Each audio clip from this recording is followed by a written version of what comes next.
All right. Good morning, everybody. We are here for the second edition of CISPR webinar series.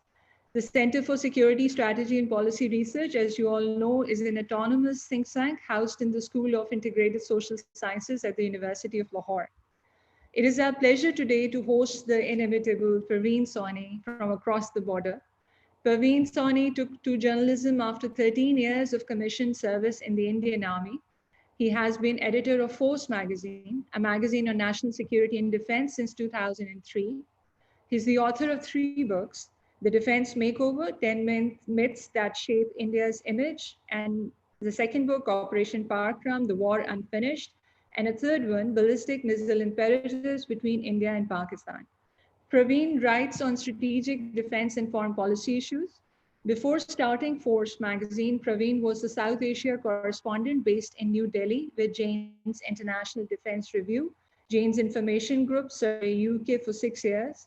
After taking early retirement from the army, Praveen worked as business and political observer for Times of India, Indian Express newspapers in the Asian Age.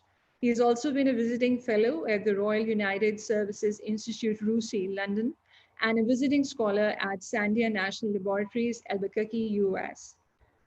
Today, though the world is facing a COVID-19 pandemic that requires a unified front to fight the pandemic by all the countries, major powers are flexing their muscles for a showdown. It seems as if COVID-19 has given a new reason for the US and China to take their rivalry to the next level, which will be more dangerous. This growing acrimony's effect on South Asia cannot be emphasized enough. The strategic direction that the Indo-Sino-Pak trilemma takes will largely depend on how and who exercises power. With India and China pitted against each other, the military power differential between the two will be meaningful to discuss. Praveen Sawhney, who wrote a book on this very imbalance, is ideally positioned to talk on it while we see signs that this gap is having an effect on how temperatures are rising between China and India up north. Also, with Pakistan being a vital part of this equation as an ally and an adversary, Praveen's military power thesis is just what we all should be discussing to make sense of what is to come. So welcome, Praveen, to CISPR webinar. Along with, Praveen, who's the main speaker today, I am joined by 2 of my colleagues, Mohammad Shariq Qazi, who's a lecturer at the School of Integrated Social Sciences, and Syed Ali Zia Jafri, who's a research associate at CISPR. Praveen, we are encouraged to have this conversation with you since we had our interfaculty meeting on this subject and CPEC. It is only pertinent to start our discussion with a quote of Sun Tzu. He said, and I quote, "If you know the enemy and know yourself, you need not fear the result of 100 battles. If you know yourself but not the enemy, for every victory gained, you will also suffer a defeat. If you know neither the enemy nor yourself, you will succumb in every battle." What does India not know after all these years of coexistence in this neighborhood about Pakistan and China? Does it not know itself? Does it not know its enemy? Or is it neither the enemy nor itself? Why are you worried about India's inability to win a war with either China or Pakistan? And what is the basis of your assessment? So I would want you to take us through your concept of military force and military power. I will give you 15 minutes to make your formal remarks. And then I will ask my colleagues to join me in asking you certain questions. And then we'll open it to the audience for a Q&A, a moderated Q&A session. So with this, Praveen, let me again thank you for being here and formally welcome you to a webinar in Pakistan. Post-pandemic, I don't know if this is your first webinar, since COVID has hit us. So I'm going to unmute you, and we would love to listen to your thoughts on the subject.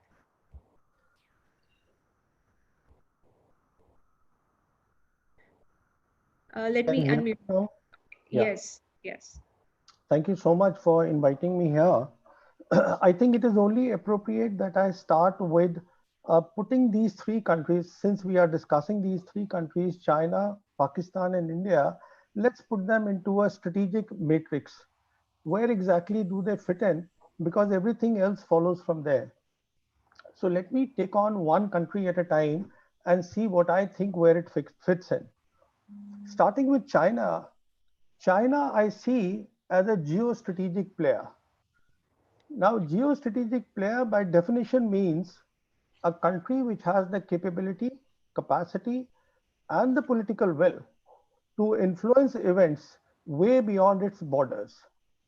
Now, one should not mistake a major power from a geostrategic player, because all geostrategic players will be major powers, but all major powers may not be geostrategic players.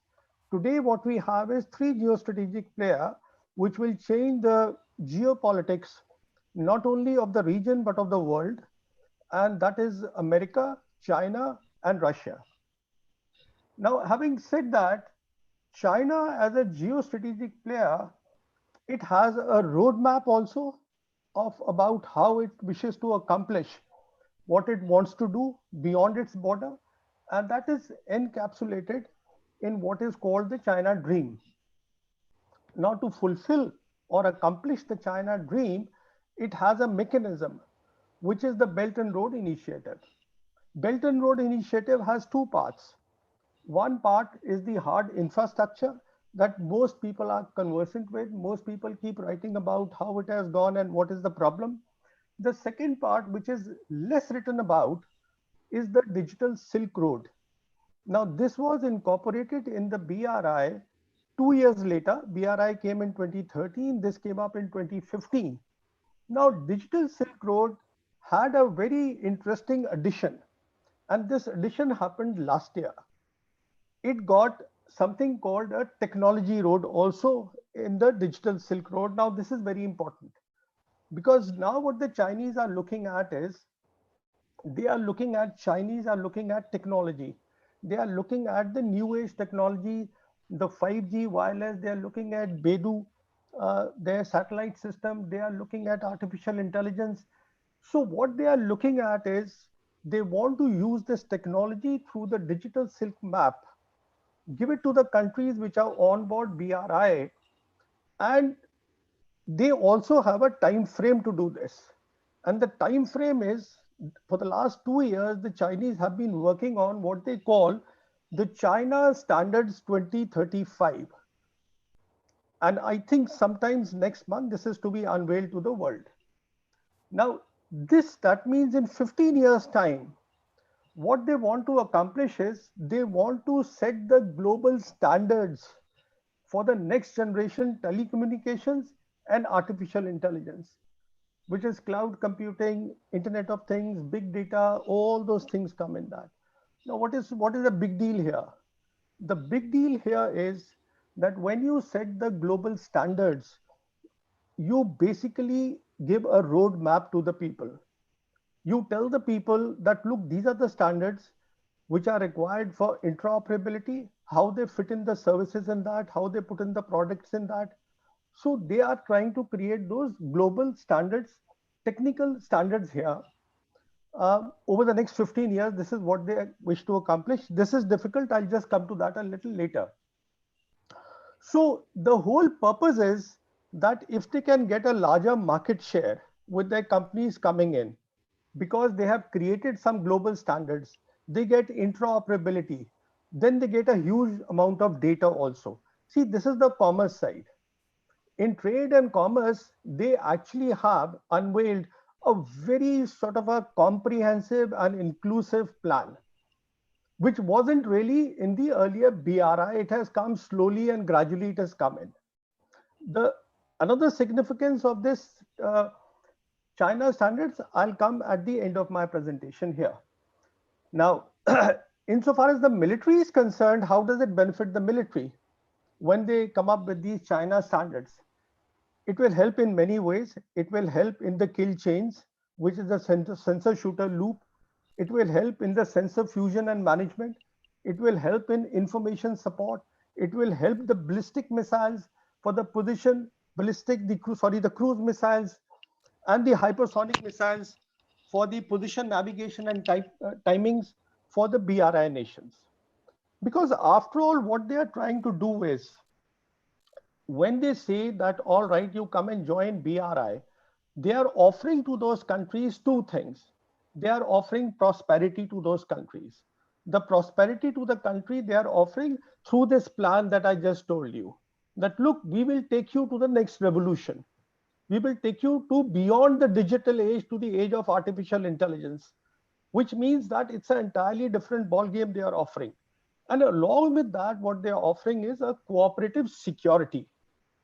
Now, this is important, which means that basically the package is so attractive what they are offering in terms of, I mean, which is the country which will say, I don't want prosperity.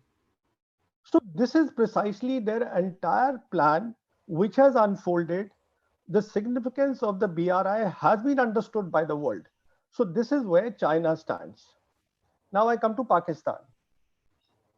I see Pakistan as a major geopolitical pivot. Now, what that means is a major geopolitical pivot is very attractive, is needed by the geopolitical players. Because in that particular region, for two reasons, Pakistan becomes the geopolitical pivot.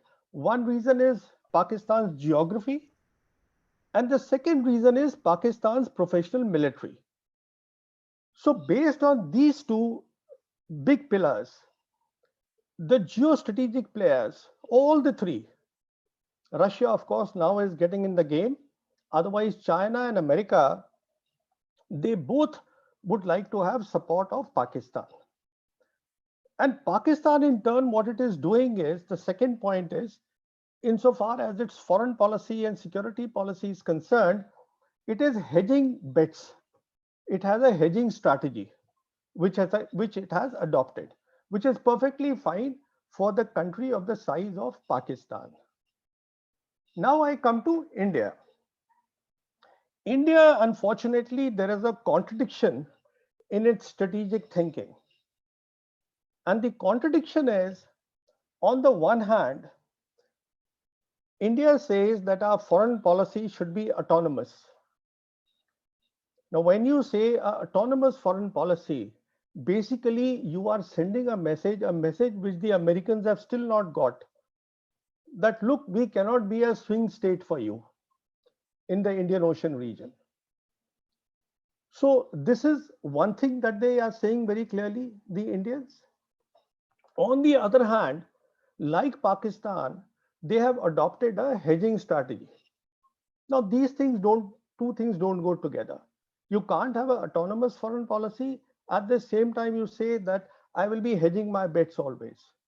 So I think because of this confusion or the lack of clarity at the strategic level, it percolates down to the military level as well.